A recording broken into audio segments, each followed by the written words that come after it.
নমস্কার বন্ধুরা, সবাইকে স্বাগতম। আজকের বিষয়টি অত্যন্ত আবেগঘন রহস্যময় এবং প্রতিটি বিবাহিত মানুষের হৃদয়ের সঙ্গে গভীরভাবে জড়িত। মৃত্যুর পরে কি স্বামী স্ত্রীর সম্পর্ক শেষ হয়ে যায়, নাকি তা কোনো না কোনোভাবে থেকে যায়?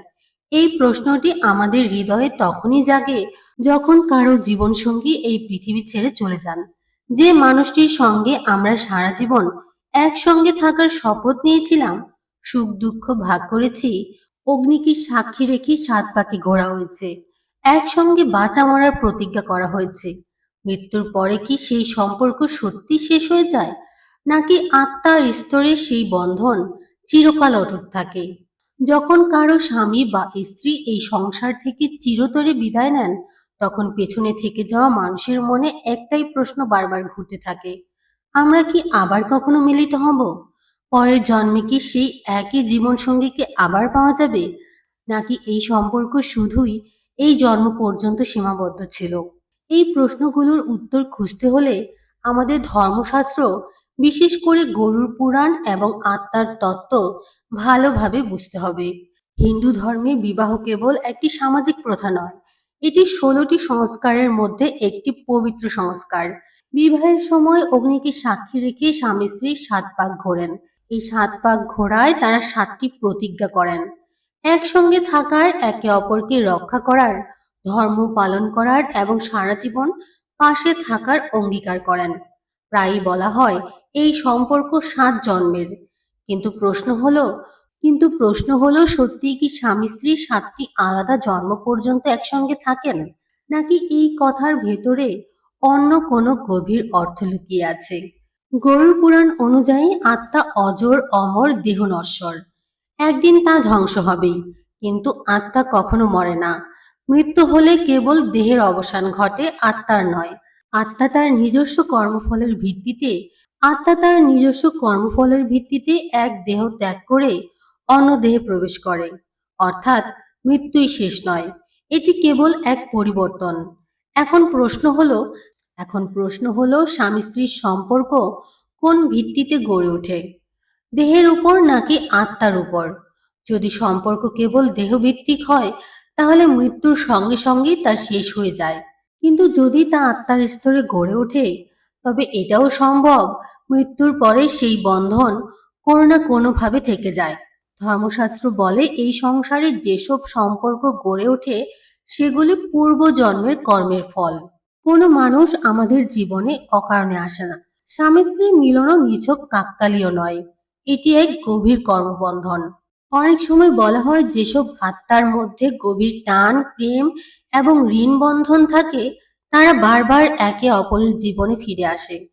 গরুড় পুরাণে উল্লেখ আছে, মৃত্যুর পর আত্মা কিছু সময় তার পরিবার ও প্রিয়জনদের আশেপাশে অবস্থান করতে পারে। বিশেষ করে প্রথম 13 দিন পর্যন্ত আত্মা গৃহের পরিবেশের সঙ্গে যুক্ত থাকতে পারে। সে তার প্রিয়জনদের দেখে তাদের দুঃখ অনুভব করে, কিন্তু ধীরে ধীরে তাকে নিজের পরবর্তী যাত্রায় এগিয়ে যেতে হয়। সেই পথে তাকে নিজের কর্মফল ভোগ করতেই হয়। এখানে একটি গভীর সত্য রয়েছে: স্বামী স্ত্রীর সম্পর্ক শুধু প্রেমের নয়, কর্মেরও। যদি উভয়ের মধ্যে সত্যিকারের প্রেম, ত্যাগ ও ধর্মনিষ্ঠা থাকে, তবে সেই সম্পর্ক আত্মায় গভীর ছাপ ফেলে। কিন্তু যদি সম্পর্ক কেবল স্বার্থ, রাগ বা মোহের উপর দাঁড়িয়ে থাকে, তবে সেই বন্ধন ততটা স্থায়ী হয় না। ভগবদ গীতাতে ভগবান শ্রীকৃষ্ণ বলেন, আত্মা না জন্মায় না মরে, সে কেবল দেহ পরিবর্তন করে। যেমন মানুষ পুরনো বস্ত্র ত্যাগ করে নতুন বস্ত্র ধারণ করে। অর্থাৎ মৃত্যু আত্মার যাত্রার শেষ নয়, একটি নতুন অধ্যায়ের সূচনা। তবে প্রশ্ন থেকেই যায়, আত্মা কি আবার সেই আত্মার সঙ্গে মিলিত হয় যার সঙ্গে তার বিবাহ হয়েছিল? ধর্মমতে পরবর্তী জন্ম সম্পূর্ণভাবে কর্মের উপর নির্ভরশীল। আত্মার জন্ম কোথায় হবে, কোন পরিবারে হবে, কোন রূপে হবে, সবই তার নিজস্ব কর্মফলের ফল। যদি দুই আত্মার মধ্যে গভীর কর্মবন্ধন থাকে, তবে তারা আবার কোনো না কোনো রূপে মিলিত হতে পারে, স্বামী স্ত্রী, বন্ধু হিসেবে, অথবা অন্য কোনো সম্পর্কে।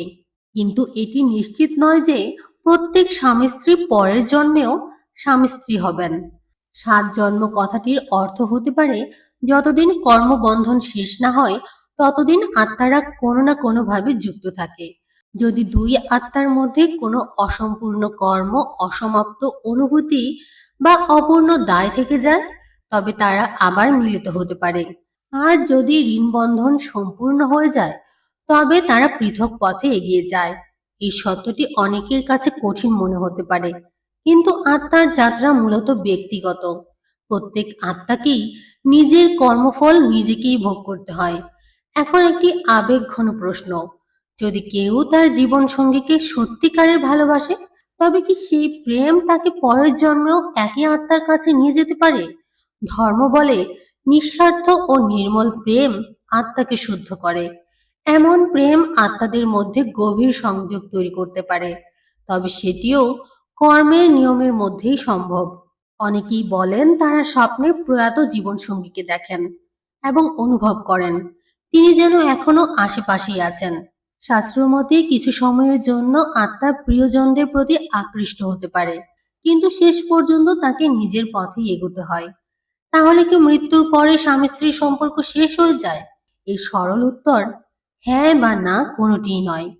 দেহের সম্পর্ক অবশ্যই শেষ হয়, কারণ দেহ নশ্বর, কিন্তু আত্মার বন্ধন সম্পূর্ণভাবে কর্মের উপর নির্ভরশীল। যদি কর্মের সম্পর্ক অবশিষ্ট থাকে তবে আত্মারা আবার মিলিত হতে পারে, না হলে তারা নিজ নিজ পথে এগিয়ে যায়। এই জন্মে পাওয়া জীবন সঙ্গী ঈশ্বরের এক অপার আশীর্বাদ। তাই যতদিন একসঙ্গে আছেন প্রেম, সম্মান ও বোঝাপড়া নিয়ে জীবন কাটান। এটাই সর্বোচ্চ ধর্ম। মৃত্যুর পরে আত্মা সঙ্গে সঙ্গে নতুন জন্মে প্রবেশ করে না। সে এক সূক্ষ্ম অবস্থায় প্রবেশ করে, নিজের কর্মের স্মরণ করে এবং সেই অনুযায়ী পরবর্তী পথ নির্ধারিত হয়। এই কারণে মৃত্যুর পর 13 দিনের বিভিন্ন ক্রিয়াকর্মের গুরুত্ব রয়েছে। আত্মার যাত্রা যেন সহজ হয়।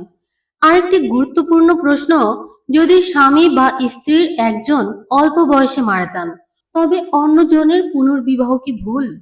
ধর্ম এই বিষয়ে স্পষ্ট।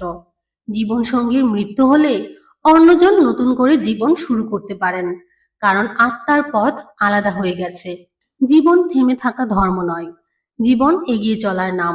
শাস্ত্রে অতিরিক্ত শোক না করার পরামর্শ দেওয়া হয়েছে, কারণ অতিরিক্ত আসক্তি আত্মাকে বেঁধে রাখতে পারে। ভালোবাসুন, তার জন্য ভাগবত পাঠ করুন, ভগবানের কাছে প্রার্থনা করুন, কিন্তু এমন আসক্তি নয় যা আত্মার অগ্রগতিতে বাধা দেয়। সর্বশেষ কথা হলো, স্বামী স্ত্রীর সম্পর্ক পবিত্র, কিন্তু সেটিও কর্মনির্ভর। যতদিন কর্মবন্ধন থাকে ততদিন সম্পর্ক। কর্ম শেষ হলে আত্মারা পৃথক পথে যায়, তবে এতে এক গভীর ইতিবাচক দিকও আছে। যদি এই জন্মে আপনি একজন ভালো জীবনসঙ্গী পেয়ে থাকেন তবে তা পূর্বজন্মের সুকর্মের ফল।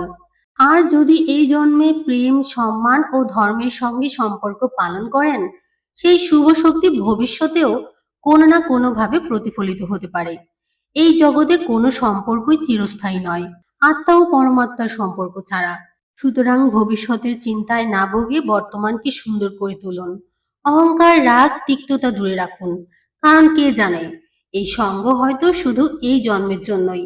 আর যদি আপনার জীবনসঙ্গী এই পৃথিবী ছেড়ে চলে গিয়ে থাকেন তবে মনে রাখবেন, আত্মার যাত্রা এখনো চলছে। হয়তো অন্য কোনো রূপে আবার দেখা হবে, হয়তো হবে না, কিন্তু তার ভালোবাসা, তার স্মৃতি আর একসঙ্গে কাটানো মুহূর্তগুলো আপনার হৃদয়ে চিরকাল বেঁচে থাকবে। শেষে শুধু এটুকুই বলবো, দেহের মৃত্যু অনিবার্য, কিন্তু সত্যিকারের প্রেম মৃত্যুকেও অতিক্রম করতে পারে। আত্মার যাত্রা অনন্ত। তাই জীবনকে প্রেম, করুণা ও প্রজ্ঞা দিয়ে ভরিয়ে তুলুন, কারণ আপনার আজকের কর্মই আপনার আগামী পথ নির্ধারণ করবে। যদি এই আলোচনা আপনার ভালো লেগে থাকে তবে ভিডিওটি লাইক করুন, চ্যানেলটি সাবস্ক্রাইব করুন এবং কমেন্ট জানাতে ভুলবেন না। আপনি কি বিশ্বাস করেন সত্যিকারের স্বামী স্ত্রীর প্রেম পরের জন্ম মিলন ঘটাতে পারে? ধন্যবাদ।